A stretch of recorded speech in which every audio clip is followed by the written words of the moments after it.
जय श्री कृष्ण। भगवत गीता का अध्याय 11 हमें भगवान के विश्वरूप का दर्शन कराता है।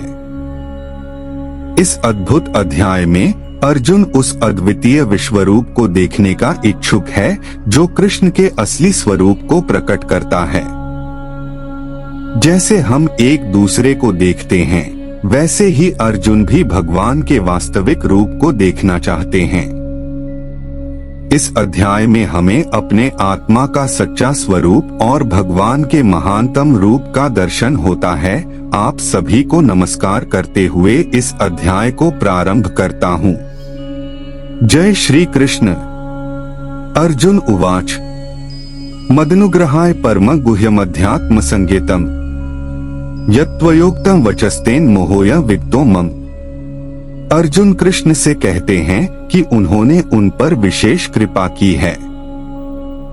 वे कहते हैं कि कृष्ण ने उन्हें गोपनीय आध्यात्मिक ज्ञान, वेदों और उपनिषदों का सार जो सब रहस्य बता दिया। इस विशेष उपदेश के कारण ही उनका अज्ञान दूर हो गया है। गीता को सुनकर ही उनका ज्ञान बढ़ा है।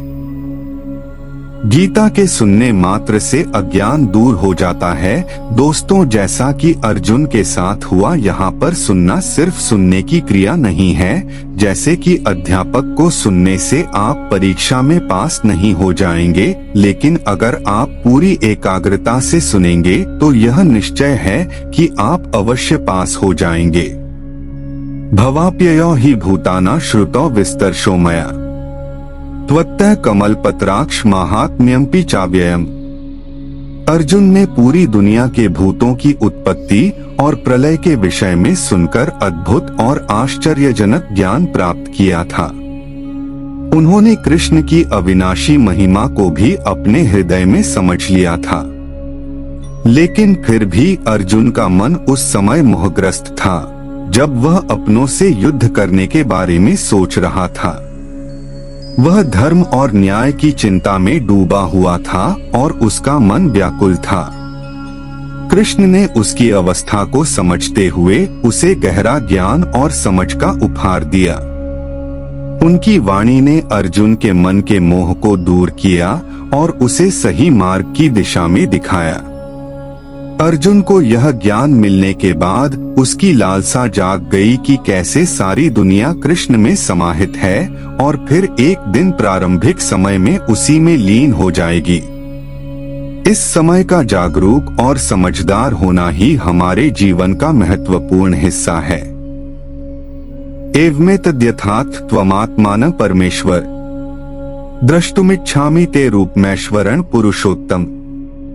कृष्ण की महिमा अर्जुन ने स्वयं उनके मुख से सुन ली, वह तो ठीक है, परंतु अर्जुन परमेश्वर से कहता है, हे पुरुषोत्तम, आपके ज्ञान, ऐश्वर्या, शक्ति, बाल, वीर और तेज से युक्त ऐश्वर्या रूप को मैं प्रत्यक्ष देखना चाहता हूँ। कृष्ण ने अपनी जिस महिमा को अर्जुन को बताया उसे परम गोपनीय कहते हैं। बड़े बड़े ऋषियों को भी उनके बारे में नहीं पता था, लेकिन कृष्ण के लिए उनके भक्त ही सब कुछ है, चाहे वह अर्जुन हो या आप और हम। तो उन्होंने अर्जुन से और हम सबसे दुनिया के सबसे बड़े ज्ञान को बांटा दोस्तों। लेकिन अब अर्जुन उनके इस रूप को प्रत्यक्ष देखना चाहता था। अर्जुन के जैसे ही शिष्य हम सबको बनना चाहिए। जब तक जिज्ञासा पूरी तरह शांत ना हो जाए, हमें अपनी टीचर को छोड़ना नहीं चाहिए।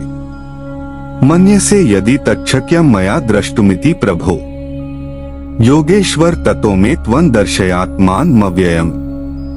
कृष्ण वास्तव में हर कण, हर प्राणी के अंतर्यामी हैं। उनके प्रेरणा से ही हमारे सभी कार्य होते हैं और उनके संकल्प से ही हमारे जीवन का प्रत्येक पल निर्मित होता है। वे ही हमारे जन्म, स्थिति और प्रलय का संचालन करते हैं और उन्हीं के द्वारा संभाला जाता है।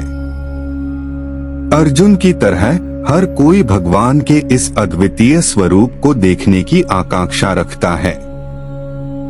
अगर हमें भगवान का अविनाशी स्वरूप देखने की इच्छा है तो हमें उन्हें सच्चाई और निष्कपटता से देखना चाहिए।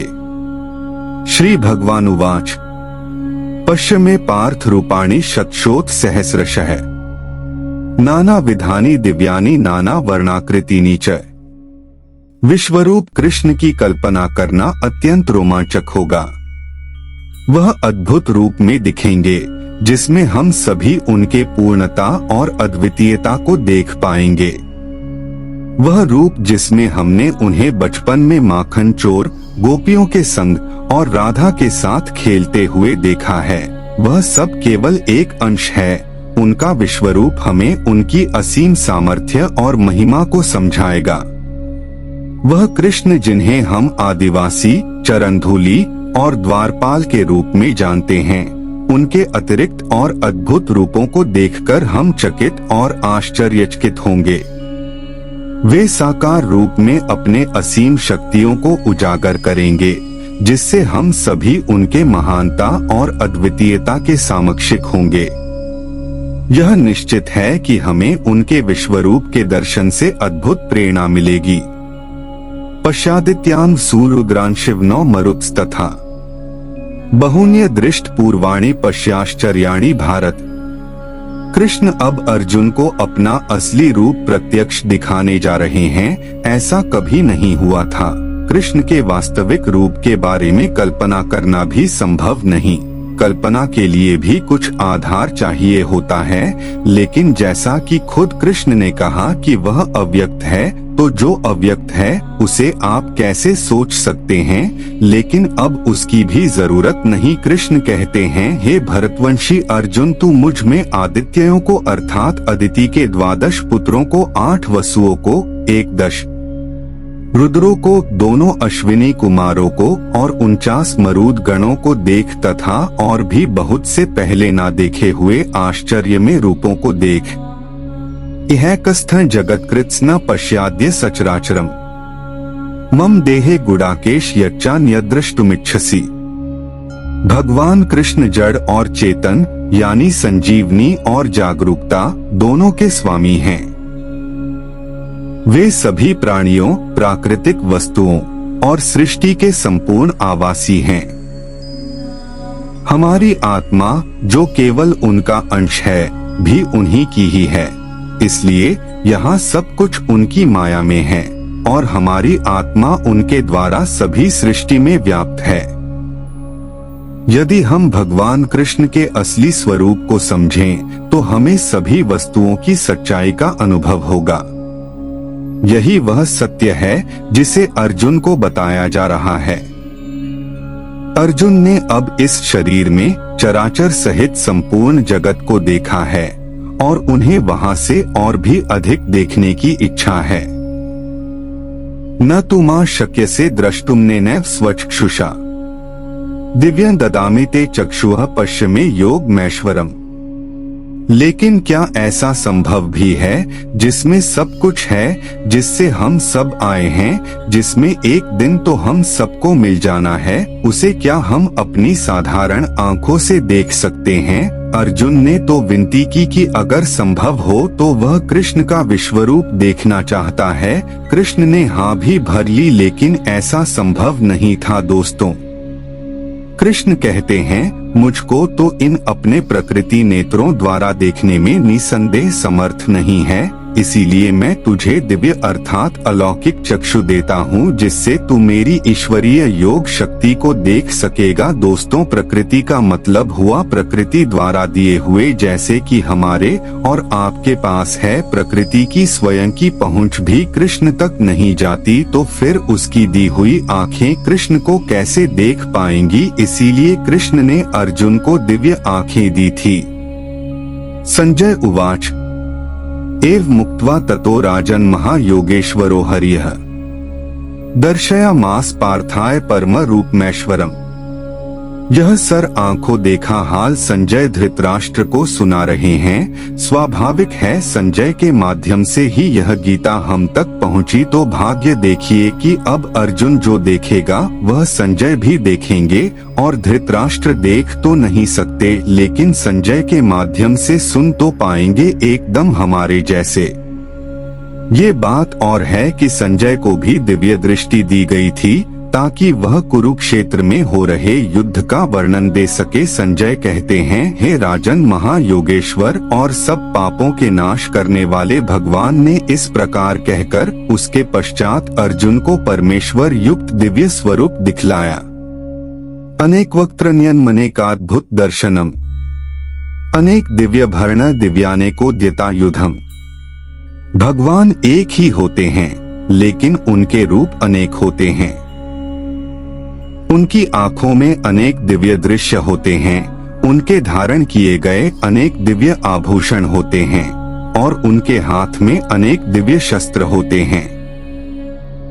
यह श्लोक हमें यह बताता है कि ईश्वर की महिमा अपार है और वे सभी स्वरूपों में अपनी आत्मा को प्रकट करते हैं। दिव्यमाल्याम्बर धरण दिव्य गंधानुलेपन, सर्वाश्चर्यमय देवमनंतं विश्वतोमुखम। जो दिव्य माल्याम्बर धारण करने वाले, दिव्य गंध से लेपित, सर्व अद्भुत और अनंत, विश्व के सभी दिशाओं के लिए प्रकाशमय देवता को समर्पित है। इस श्लोक का अर्थ है कि यह देवता अत्यंत शानदार और आकर्षक है, जिसका व्यक्तित्व और अद्वितीयता सभी को प्रभावित करती है। वह अनंत है और सभी के लिए समर्पित है। उसकी शक्ति और सौंदर्य सभी को आश्चर्यजनक बनाते हैं। इस श्लोक के महत्व को समझने के साथ साथ इसके संदेश को भी समझना चाहिए कि हर व्यक्ति का मूल्य है और हमें सभी के प्रति सम्मान और समर्थन का भाव रखना चाहिए। दिवि सूर्य सहस्रस्य भवेद्युत्पदुत्थिता, यदि भाः सदृशी सा स्याद्भासस्तस्य महात्मनः। क्या आप कभी सूर्य से आंख मिला सकते हैं? क्या एक टक उसे देख सकते हैं? कृष्ण के विराट रूप को देखना एक नहीं हजारों सूर्य को देखने के समान है। इसीलिए अर्जुन अपनी प्रकृति आंखों से उसे नहीं देख सकते थे। इस विराट रूप का नजारा देखने के लिए ही अर्जुन को दिव्य चक्षु दिए गए थे। संजय धृतराष्ट्र को बताते हैं कि जैसे ही कृष्ण का विराट रूप सामने आया तो ऐसा हुआ कि जैसे कि आकाश में 1000 सूर्य एक साथ उदय हो गए हो। दोस्तों, 1000 सूर्य जब एक साथ उदय हो तो सोचिए कितना प्रकाश होगा। इतना ही प्रकाश उस समय अर्जुन के सामने था। तत्रैकस्थं जगत्कृत्स्न प्रविभक्तम नेक्था, अपश्यत् देव देवस्य शरीरे पांडवस्तदा। अर्जुन ने अपनी दृष्टि भगवान श्री कृष्ण के विराट स्वरूप की ओर की है। इस श्लोक में बताया गया है कि भगवान की महानता या उसकी अद्भुतता को देखकर अर्जुन चौंक गए और उन्होंने इस दिव्य दृश्य को अपने सामने देखा। दोस्तों, जीवन में कई बार हम उन अद्भुत परिस्थितियों का सामना करते हैं जो हमारी समझ से परे होती हैं। इसे देखकर हमें भगवान की महानता और शक्ति का आभास होता है और हमें उन पर भरोसा और आदर्श बनाए रखने की आवश्यकता होती है। ततः स विस्मया विष्टो हृष्टरोमा धनंजयः, प्रणम्य शिरसा देवं कृतांजलिर्भाषत। इस श्लोक में भगवान श्री कृष्ण की महिमा और अर्जुन की आश्चर्यजनक भावना व्यक्त की गई है। यहाँ अर्जुन भगवान श्री कृष्ण के विराट रूप का दर्शन करते हैं और उनकी अद्भुतता से आश्चर्य में विस्मित हो जाते हैं। उनके केशों की खड़खड़ाहट और विस्मयाविष्ट अवस्था को देखकर अर्जुन अपने आप को निरंतर विचलित महसूस करते हैं। उन्होंने भगवान श्री कृष्ण के चरणों में प्रणाम किया और उनका धन्यवाद किया। जब हम दिव्य शक्तियों की अनुभूति करते हैं तो हमारा प्रतिक्रियाशील होना स्वाभाविक है।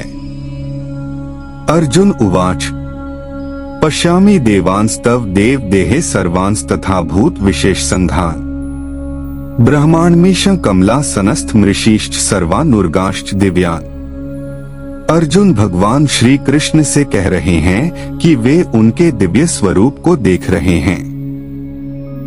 वे देख रहे हैं कि भगवान के शरीर में सभी देवताओं और भूतों का विशेष समूह है।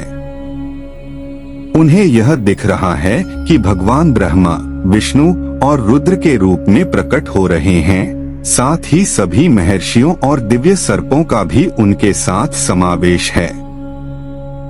यह श्लोक अर्जुन के दिव्य अनुभव को दर्शाता है जब उन्होंने भगवान के अद्वितीय रूप को देखा। अनेक बाहुदर वक्त्र नेत्रं पश्यामि त्वां सर्वतोऽनन्तरूपम् नान्त न मध्य न पुनस्तवादि पश्यामि विश्वेश्वर विश्वरूप। हाथ जोड़कर आश्चर्य से भरा हुआ अर्जुन कृष्ण में सारे देवता, अनेक भूतों के समुदायों को, कमल के आसन पर विराजित हुए ब्रह्मा, महादेव, संपूर्ण ऋषियों और दिव्य सांपों को देख रहा है।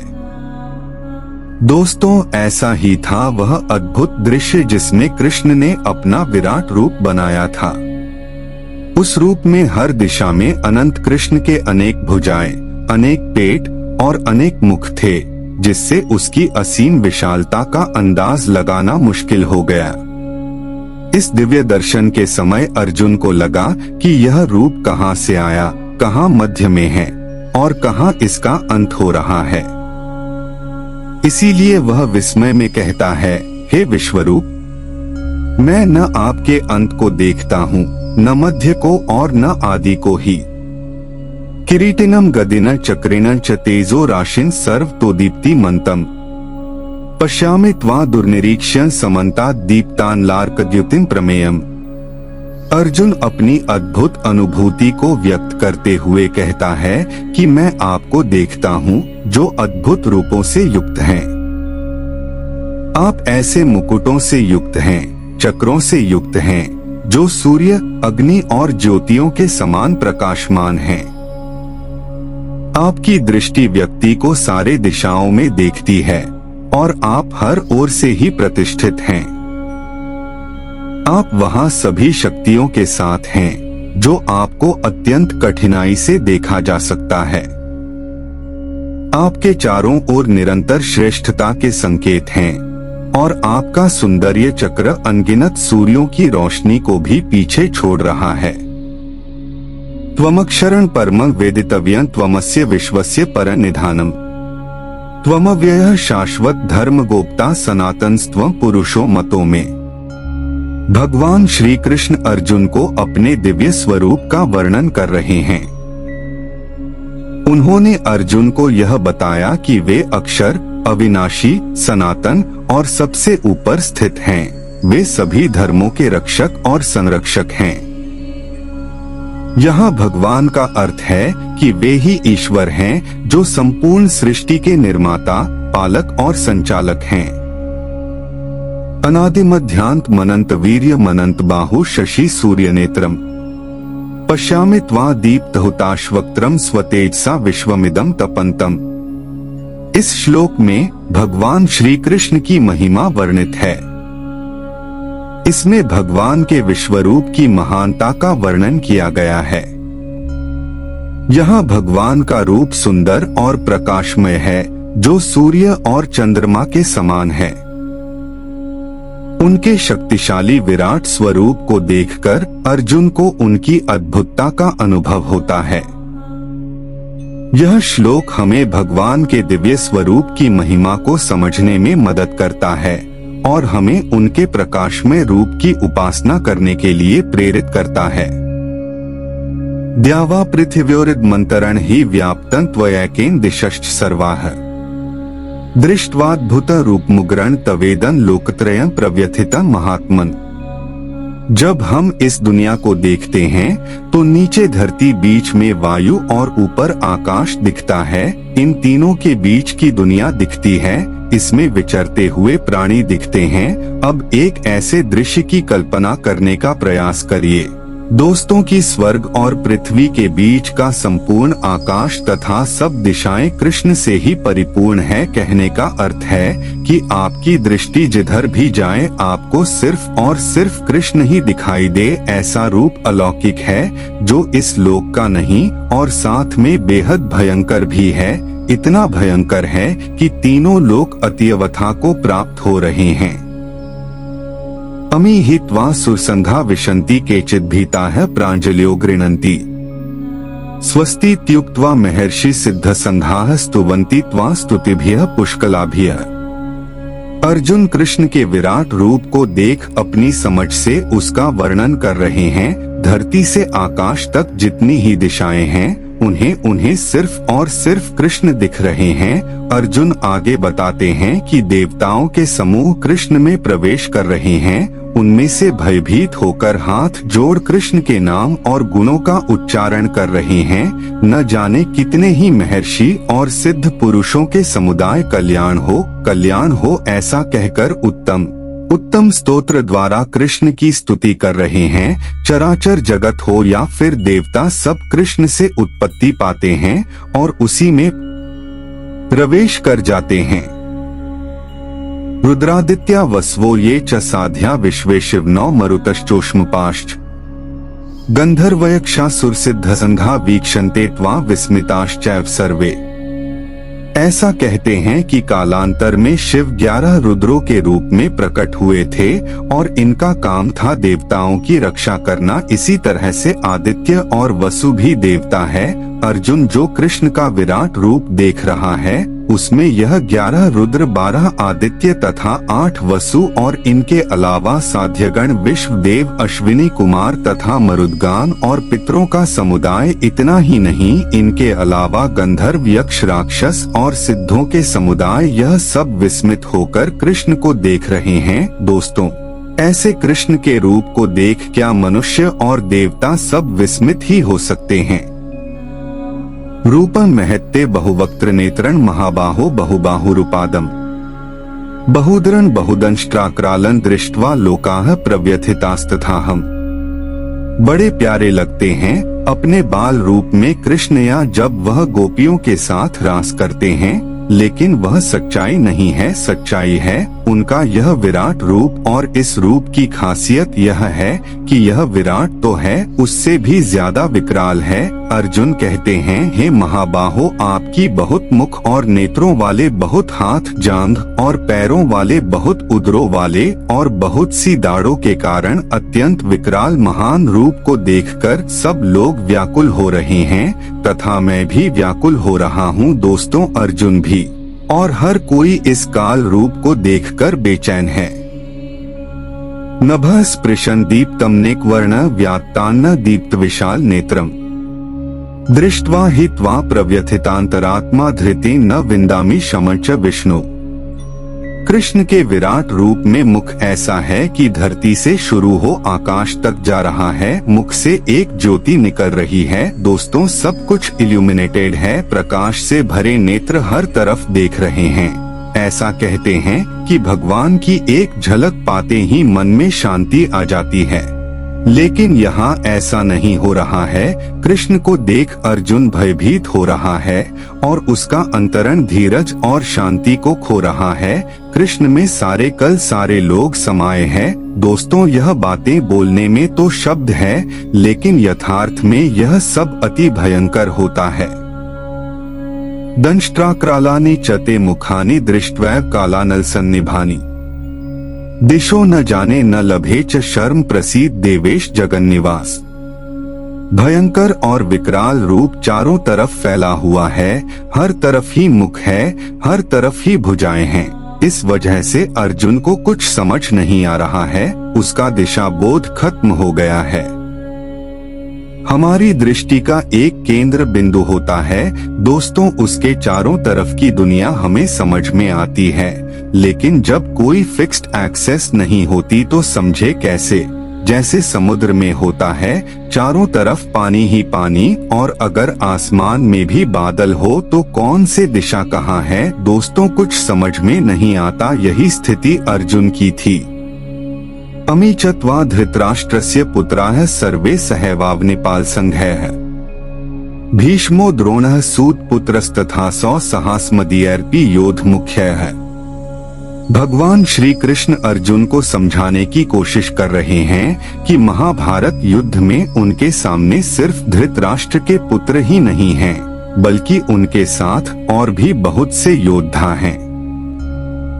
भगवान कहते हैं कि धृतराष्ट्र के पुत्रों के साथ अनेक और योद्धा संघ हैं, जैसे कि भीष्म, द्रोण और कर्ण आदि। ये सभी महान योद्धा अपने आप में एक बड़ी और शक्तिशाली सेना का संघ हैं, जो महाभारत के युद्ध के लिए तैयार हैं। इस श्लोक के माध्यम से भगवान श्री कृष्ण अर्जुन को युद्ध के प्रारंभ होने की तैयारी करने की सलाह दे रहे हैं और उन्हें युद्ध के लिए तैयार होने की प्रेरणा दे रहे हैं। वक्त्राणि ते त्वर्माणा विशन्ति दंष्ट्राक्रालानि भयानकानि केचिद् विलग्ना दशनान्तरेषु सन्दृश्यन्ते चूर्णितैरुत्तमांगैः। अभी तक तो अर्जुन को रुद्र, आदित्य, वसु और देवता दिख रहे थे, लेकिन अब उसे कुछ ऐसा दिख रहा है जो और भी विस्मयकारी है। धृतराष्ट्र के सभी पुत्र, उनके साथ दे रहे राजाओं के समुदाय सब कृष्ण में प्रवेश कर रहे हैं। इतना ही नहीं, भीष्म पितामह, द्रोणाचार्य और कारण स्वयं अर्जुन के पक्ष के राजा और योद्धा भी विकराल भयानक मुखों में बड़े वेग से दौड़ते हुए प्रवेश कर रहे हैं। मुख में जाते हुए वह चकनाचूर हो गए हैं। कई एक चरण हुए सिरों सहित कृष्ण के दांतों के बीच में लगे हुए दिख रहे हैं। दृश्य ऐसा है कि सोच के रोंगटे खड़े हो जाते हैं। अर्जुन तो स्वयं अपनी दिव्य दृष्टि से यह सब प्रत्यक्ष देख रहा था। ऐसा ही उसने चाहा था दोस्तों, और ऐसा ही कृष्ण ने उसे दिखाए। यथा नदीना बहवोम्बुवेगाः समुद्रमेवाभिमुखा द्रवन्ति तथा तवामी नरलोक वीरा विशन्ति वक्त्राण्यभिज्वलन्ति।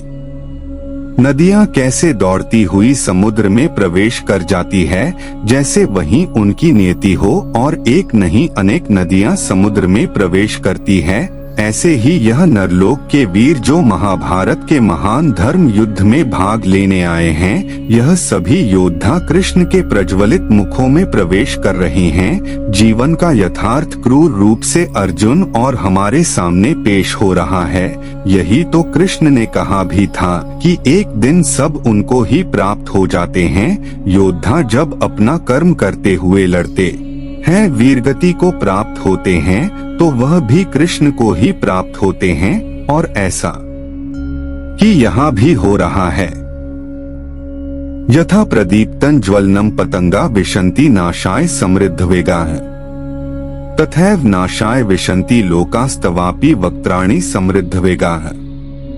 ज्योति को देख पतंगा कैसे उड़ता हुआ आता है और नष्ट हो जाता है, ऐसा सदियों से शायद प्रकृति की शुरुआत से हो रहा है। दोस्तों, यह मोह कैसा होता है जो पतंगे को ज्योति की तरफ खींच के ले आता है? साइंस के पास इसका जवाब अवश्य होगा, लेकिन कृष्ण ने बताया कि हर किसी का स्वभाव उनके संकल्प से होता है। अर्जुन यह देख रहा है कि पतंगों की ही तरह सब इन जलते हुए मुखों में दौड़ते हुए प्रवेश कर रहे हैं। यही तो इन योद्धाओं की भी नियति है, इनका अंत है।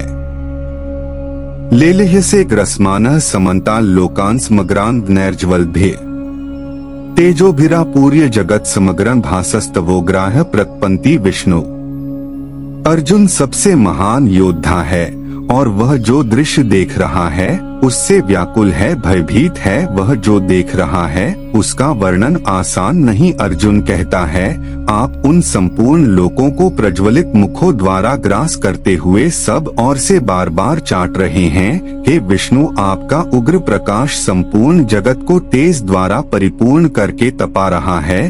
कृष्ण के अनगिनत मुखों से निकलती अग्नि से सब कुछ तप चुका है। जितने भी योद्धा इन मुखों की तरफ तेज गति से आ रहे हैं, इन सबको खाते हुए साथ में उनको चाट भी रहे हैं। दृश्य भयानक और विकराल होने के साथ विपसत भी है।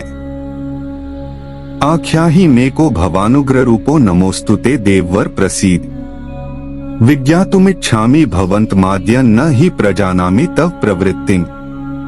व्याकुल और परेशान अर्जुन आखिर पूछ ही बैठता है, प्रभु मुझे बतलाइए कि आप उग्र रूप वाले कौन हैं? हे देवों में श्रेष्ठ, आपको नमस्कार हो, आप प्रसन्न होइए। आदि पुरुष, आपको मैं विशेष रूप से जानना चाहता हूँ, क्योंकि मैं आपकी प्रवृत्ति को नहीं जानता। अर्जुन ने अपनी जिज्ञासा को शांत करने के लिए कृष्ण से विनती की थी कि वह उनका विश्व रूप देखना चाहता है, लेकिन यहाँ उल्टा हो गया। जिज्ञासा शांत तो नहीं हुई, बल्कि और बढ़ गई उसके मन में कितने ही प्रश्न आ गए, सबसे बड़ा कि वह कृष्ण की प्रवृत्ति को जानना चाहता है।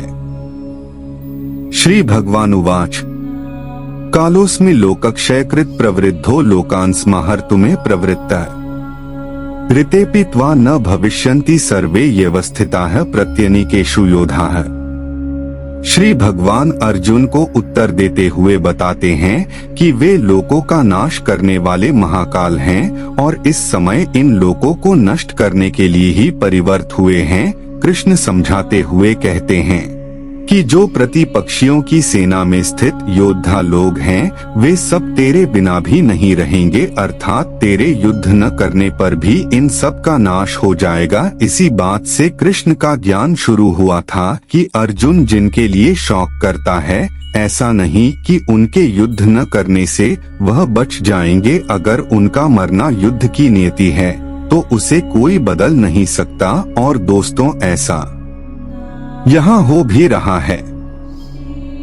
तस्मात् त्वमुत्तिष्ठ यशो लभस्व जित्वा शत्रून् भुङ्क्ष्व राज्यं समृद्धम् मयैवैते निहिताः पूर्वमेव निमित्त मात्रं भव सव्यसाचिन्। कृष्ण अर्जुन को उठने के लिए कहते हैं।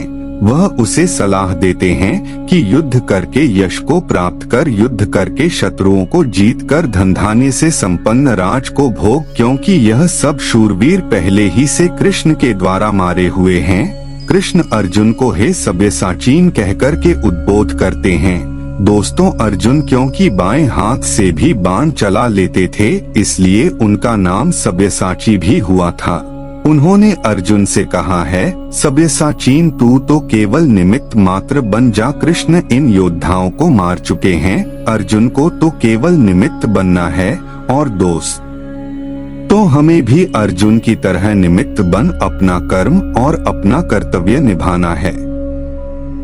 द्रोण च भीष्म च जयद्रथ च कर्ण तथा ज्ञानपी योधवीरा मया हतास्त्वं जहीमा व्यथिष्ठा युध्यस्व जेतासी रणे सपत्ना।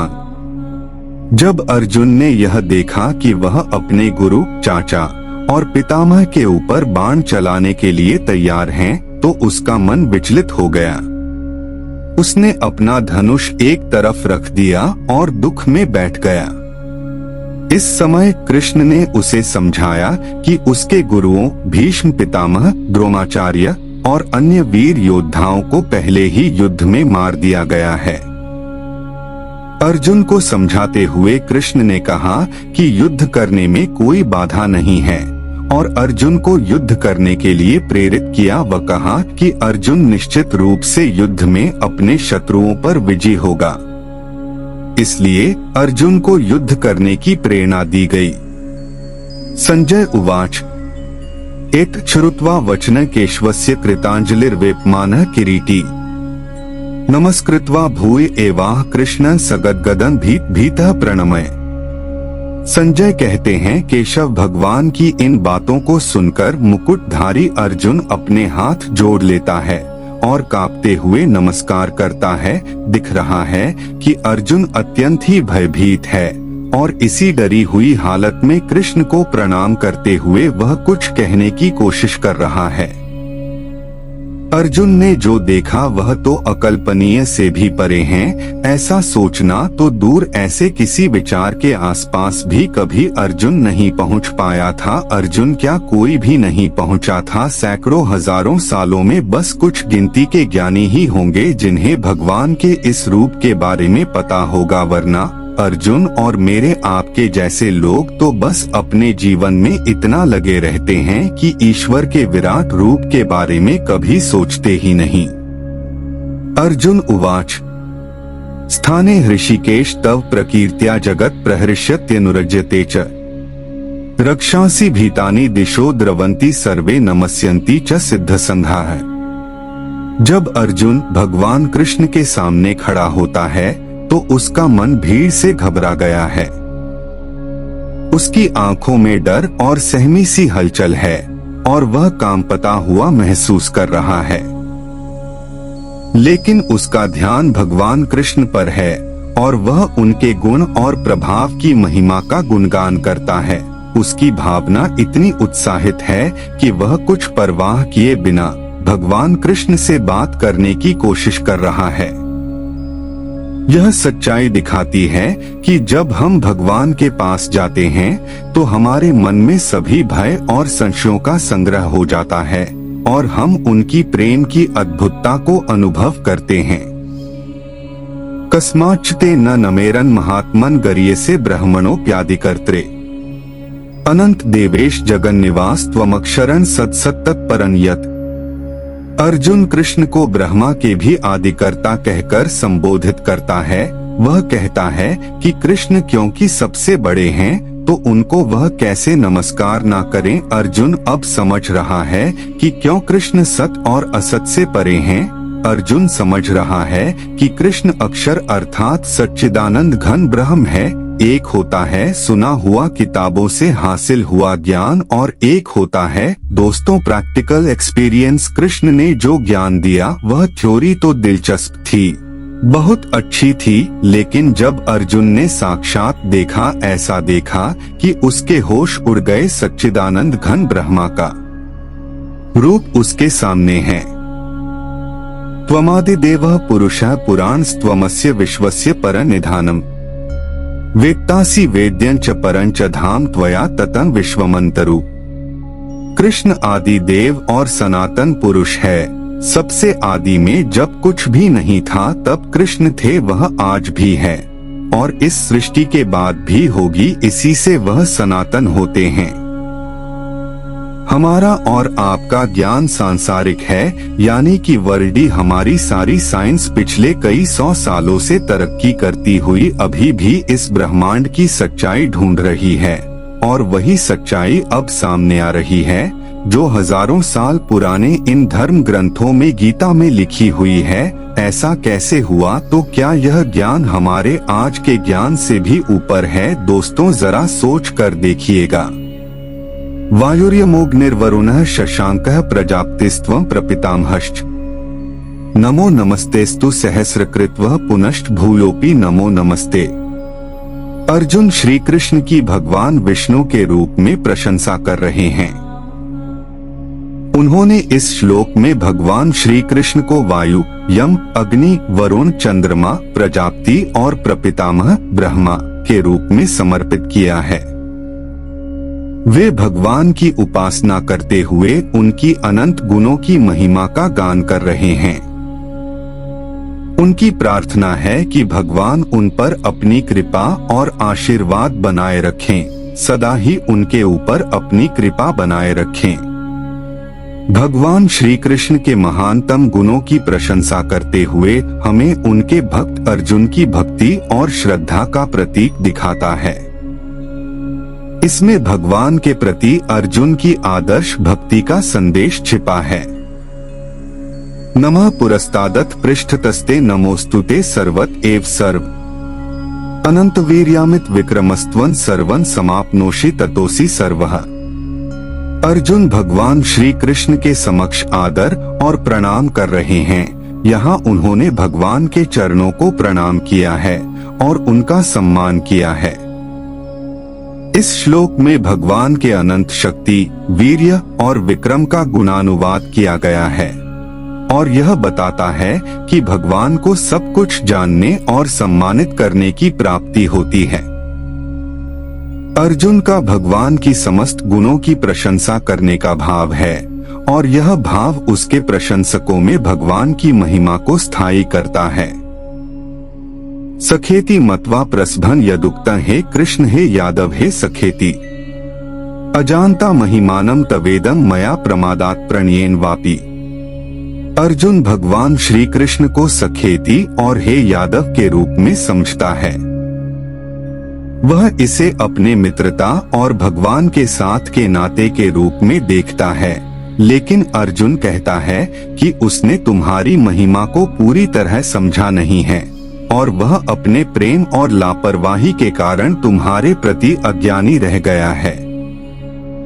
अर्जुन की समझदारी का संदेश है कि हमें अपने प्रियजनों और भगवान की महिमा को समझने की अत्यधिक आवश्यकता है और हमें प्रेम में भी बुद्धिमानी से काम लेना चाहिए।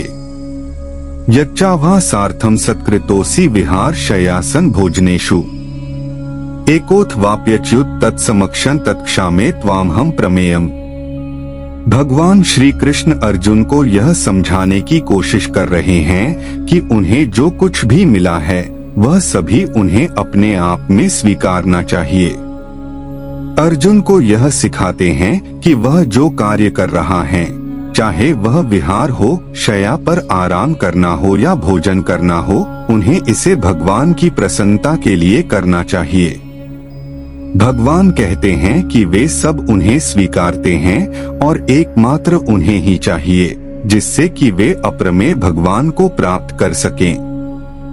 अर्जुन को योग के माध्यम से भगवान के साथ एकाग्रता की महत्वपूर्णता को समझाता है और उसे सिखाता है कि सभी कार्यों को भगवान के लिए किया जाना चाहिए। पितासि लोकस्य चराचरस्य त्वमस्य पूज्यश्च गुरुर्गरीया न त्वत्समोऽस्त्यभ्यधिकः कुतोऽन्यो लोकत्रयेऽप्य प्रतिम प्रभा। अर्जुन अब अपने होश में वापस आ रहा है और उसे समझ आ रहा है कि वह जिसके साथ दोस्त की तरह, सखा की तरह व्यवहार करता था, वही तो इस चराचर जगत के पिता और सबसे बड़े गुरु हैं। उनका भयानक रूप ऐसा है जिसमें सारे शूरवीर समेटे जाते हैं, क्योंकि वह काल के साक्षात हैं। कृष्ण अनुपम प्रभावशाली हैं, उनका प्रभाव ऐसा है जिसकी कोई उपमा नहीं। अर्जुन कहता है कि तीनों लोकों में आपके समान दूसरा कोई नहीं है। तस्मात् प्रणमय प्रणिधाय कायं प्रसाद्ये त्वामीशमीड्यम्। पितेव पुत्रस्य सखेव सख्युः प्रियः प्रियायार्हसि देव सोढुम्। कभी गलती से किसी बड़े या किसी सम्मानित से आप बुरा बर्ताव करें ना दोस्तों, तो वह कुछ भी ना कहें तो बड़ी गिलानी होती है, गिल्टी महसूस होता है। बस ऐसा ही अर्जुन के साथ भी हो रहा है। अर्जुन कृष्ण के चरणों में निवेदन कर रहा है कि स्तुति करने योग्य आप ईश्वर को प्रसन्न होने के लिए मैं प्रार्थना करता हूँ। हे देव पिता जैसे पुत्र के, सखा जैसे सखा के और पति जैसे प्रियात्मा पत्नी के अपराध सहना करते हैं, वैसे ही आप भी मेरे अपराध को सहन करने योग्य है। अर्जुन के जैसे ही अगर कभी हमें भी अपनी गलती का एहसास होना दोस्त, तो माफी मांगने में कभी संकोच नहीं करना चाहिए। अदृष्ट पूर्वं हृषितोस्मि दृष्ट्वा भयेन च प्रव्यथिता मनो में तदेव में दर्शय देव रूपम प्रसीद देवेश जगन्निवास।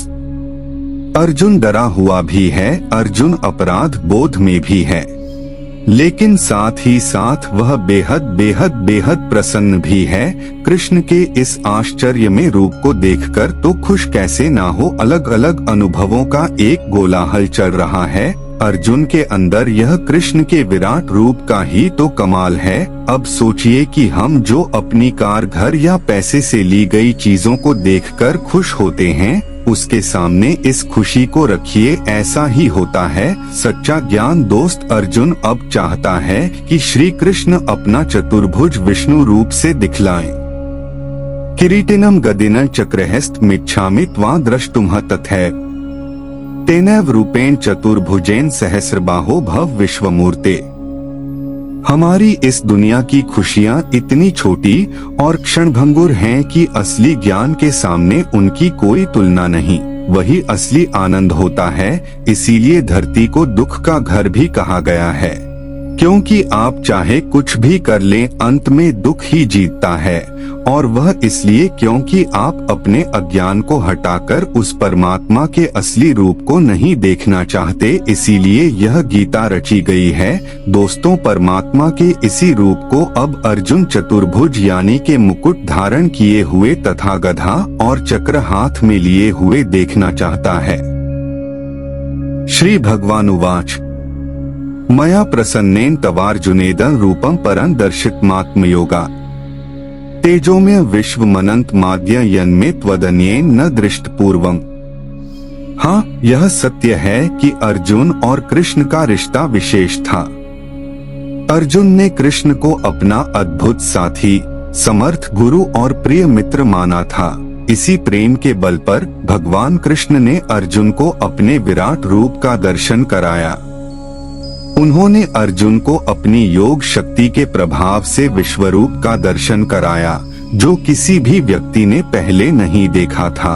यह वाकई एक अद्भुत और अद्वितीय अनुभव था। इस भव्य घटना को सुनकर हम सभी को भी अर्जुन की तरह आश्चर्य और अद्भुति की अनुभूति होती है। इस गीता का संजय के माध्यम से हमें यह सब ज्ञान प्राप्त होता है जो हमें जीवन के रहस्यों का सामना करने की क्षमता प्रदान करता है। न वेदय ज्ञाध्ययनैर्न दानैर्न च क्रियाभिर्न तपोभिरुग्रैः एवं रूपः शक्यः नृलोके द्रष्टुं त्वदन्येन कुरु प्रवीर। कृष्ण कहते हैं कि मनुष्य लोक में उनका यह विश्वरूप ना वेद और ना यज्ञों के अध्ययन से, ना दान से, ना क्रियाओं से और न उग्रताओं से देखा जा सकता है। अर्जुन की अतिरिक्त दूसरा कोई भी कृष्ण का यह रूप नहीं देख सकता। ऐसा पहली बार हो रहा है कि कृष्ण अपना विराट रूप इस तरह से दिख रहे हैं। अर्जुन जो डर गया था उसने सब कुछ छोड़ दिया था, जो खुद को शक्तिहीन मानकर युद्ध के बीचों बीच बैठ गया था। आज उसको प्रभु ने ऐसा रूप दिखाया है जो पहले कभी कोई नहीं देख पाया था। वह इसलिए क्योंकि अर्जुन अपने अज्ञान से बाहर आ रहा था। माते व्यथामा च विमूढ़ भावो दृष्ट्वा रूपं घोरमीद्रिमेदम् व्यपेतभिः प्रीतम नाह पुनस्त्वं तदेव में रूपमिदं प्रपश्य। कृष्ण अर्जुन को सलाह देते हैं कि उनके इस विकराल रूप को देखकर उसको व्याकुलता नहीं होनी चाहिए और मूढ़ भाव भी नहीं, जो आज तक कभी नहीं। अर्जुन अकेला ऐसा बिरला है जिसको कृष्ण का ऐसा रूप देखने को मिला, तो यह तो कोई व्याकुल होने की बात नहीं हुई। कृष्ण आगे कहते हैं, तू भय रहित और प्रीत युक्त मन वाला होकर इस मेरे शंख चक्र गदा पद्म युक्त चतुर्भुज रूप को देख। अब कृष्ण अपना चतुर्भुज रूप दिखाते हैं दोस्तों, यानी कि 4 भुजाओं वाला गधा और चक्र हाथ में लिए हुए भगवान प्रकट होते हैं। संजय उवाच इत्यर्जुनम वासुदेवस्तथोक्त्वा स्वकं रूपं दर्शयामास भूयः आश्वास्यामास च भीतमेन भूत्वा पुनः सौम्य पुरमहात्मा। संजय कुरुक्षेत्र से अपना आंखों देखा हाल बताते हुए धृतराष्ट्र से कहते हैं कि कृष्ण अर्जुन को अपना चतुर्भुज रूप दिखा रहे हैं, और सिर्फ अपना यह 4 भुजाओं वाला रूप ही नहीं दिखा रहे बल्कि साथ में उसे धीरज भी दे रहे हैं कि अर्जुन डरे नहीं, व्याकुल न हो। यह सब तो उन्होंने अर्जुन को ज्ञान देने के लिए किया। अपनी एक एक बात कृष्ण ने अर्जुन को इसलिए बताई कि अर्जुन अपनी अज्ञानता से बाहर आ सके, अपने मन में छिपी अज्ञानता की परत को हटाकर अपनी आत्मा के समक्ष हो, वह भगवान का रूप पहचान सके। अर्जुन उवाच दृष्ट्वेदं मानुषं रूपं तव सौम्य जनार्दन इदानीमस्मि संवृत्तः सचेताः प्रकृतिगतः। दोस्तों, वास्तव में जब अर्जुन ने भगवान के विकराल रूप को देखा तो उसे असंभव और भयंकर लगा, लेकिन भगवान कृष्ण ने अर्जुन को उस भय की स्थिति से निकालकर उसे शांति दी। उनके वचनों ने अर्जुन के दिल को मलहम की तरह छू लिया और उसे सांत्वना प्रदान की। अर्जुन ने कहा, हे जनार्दन, आपके इस शांत और मनुष्य रूप को देखकर मेरा चित्त अब स्थिर हो गया है। मैं अब अपनी स्वाभाविक स्थिति में लौट आया हूँ। दोस्तों, अब अर्जुन की चित्त शांत है, उसकी उत्तेजना और डर दूर हो गए हैं। उसने स्वयं को योग्य माना और अपनी धार्मिक दायित्वों को स्वीकार किया। श्री भगवान उवाच सुदुर्दर्शमिदं रूपं दृष्टवांसि अन्मम देवा अप्यस्य रूपस्य नित्यं दर्शन कांक्षिणः। भगवान कृष्ण ने अर्जुन को अपने चतुर्भुज रूप का दर्शन कराया और उन्हें यह बताया कि इस दिव्य रूप को देखना अत्यंत दुर्लभ है। यह रूप वहां के देवता भी नहीं देख सकते, जिससे अर्जुन को यह दिव्य अनुभव हो गया। इस अनुभव ने उसके मन में शंकाओं को जागृत किया और वह घबराकर युद्ध छोड़ने का निर्णय ले बैठा। लेकिन कृष्ण ने उसे फिर से धैर्य दिलाया और उसे उसके कर्मों को पूरा करने की प्रेरणा दी। अर्जुन ने इसे समझा और उसने कृष्ण के शिक्षाओं को भक्ति और समर्पण के साथ ग्रहण किया। दोस्तों, हमारा भी जीवन में ऐसे मौकों से सामना होता है जब हमें एक नई दिशा मिलती है और हमें धैर्य और विश्वास बनाए रखना होता है। नाह वेदैन तपसा न दाने न चेजया शक्य एवं विधो द्रष्टु दृष्टवांसी मा यथा। कृष्ण का चतुर्भुज रूप देखना अत्यधिक आश्चर्यजनक है। कृष्ण की यह दिव्य विभूति केवल ना वेदों और ना यज्ञों के अध्ययन से, ना दान से, न क्रियाओं से ही देखी जा सकती है। आपको हैरानी नहीं होनी चाहिए, क्योंकि कृष्ण के मन में उनके प्रिय हैं और वह उन्हें पसंद करते हैं। लेकिन बाकी सभी के लिए यह चतुर्भुज रूप देखना कितना असाध्य है, यह आश्चर्यजनक है। कृष्ण को ढोंग और पाखंड बिल्कुल पसंद नहीं है। वह हमेशा सच्चाई और श्रद्धा के पक्ष में खड़े रहते हैं और उन्होंने इस रूप को इतना दुर्लभ बनाया है क्योंकि वह दिखावे के खिलाफ हैं। यही वजह है कि उन्होंने इस रूप को अपने आप को वंचित करने के लिए चुना। भक्त्या त्वनन्यया शक्य हमेवं विधोर्जुन ज्ञातु दृष्टुं च तत्वेन प्रविष्टुं च परंतप। भगवान कृष्ण का चतुर्भुज रूप देखना संभव है, लेकिन उसके लिए एक आसान और असंभव उपाय भी है। यह उपाय तो एकदम आसान है, लेकिन वहीं असंभव भी है। कैसे, यह जानिए। परमात्मा अर्जुन के द्वारा चतुर्भुज रूप को इस प्रकार देखने के लिए संभव है, जो केवल अनन्य भक्ति से हो सकता है। उसके लिए, अर्थात उसी भाव से जानने के लिए और उसमें प्रवेश करने के लिए आवश्यक है कि आपका मन सिर्फ और सिर्फ उस एक भाव में ही लगा हो। कृष्ण कह रहे हैं कि मेरा चतुर्भुज रूप और मेरा तत्व तभी समझ में आएगा जब आपका मन एकदम एकाग्र होगा। इसलिए एक महान और अनुभवशील योगी के रूप में भगवान कृष्ण आपसे कह रहे हैं, अगर आप में एक ही भाव है तो मेरा चतुर्भुज रूप और तत्व आपके सामने प्रकट हो जाएगा। मत्कर्म कृन् मत परमो मद्भक्तः संगवर्जितः निर्वैरः सर्वभूतेषु यः स मामेति पांडव। कृष्ण हमें बताते हैं कि उनके रूप और उनके तत्व को पाने का उपाय है वह पुरुष जो केवल कृष्ण के लिए ही संपूर्ण कर्तव्य कर्मों को निरंतर करता है। वह कृष्ण का भक्त होता है जो आसक्ति रहित होता है और किसी भी प्राणी से गैर भाव नहीं रखता। इस भक्तियुक्त पुरुष को ही कृष्ण प्राप्त होते हैं। अगर हम मन से सच्ची भक्ति के साथ कर्तव्य कर्म को निष्पक्षता से करते हैं तो भगवान कृष्ण हमें जरूर दर्शन देंगे और हमें अपनी आस्था का अनुभव होगा। इसलिए चलिए हम सभी इस पवित्र यात्रा में भगवान के प्रति हमारी भक्ति को मजबूत करें और कर्तव्य के मार्ग पर सच्ची निष्ठा बनाएं। तो दोस्तों, आज हमने गीता के 11वें अध्याय को विशेष महत्व दिया। इस अध्याय में भगवान कृष्ण ने अपनी विभूतियों का वर्णन किया और अर्जुन को अपना विराट रूप प्रकट किया। इसमें हमने उनकी महानता और दिव्यता को समझा। और अब हम आगे बढ़कर 12वें अध्याय की ओर देख रहे हैं। यहाँ भगवान कृष्ण फिर से हमें उपदेश और ज्ञान के साथ प्रेरित करेंगे। तो चलिए आज हम एक और महान अध्याय की ओर अग्रसर होते हैं और अगले अध्याय के साथ एक नया सफर आरंभ करते हैं। तब तक के लिए जय श्री कृष्ण।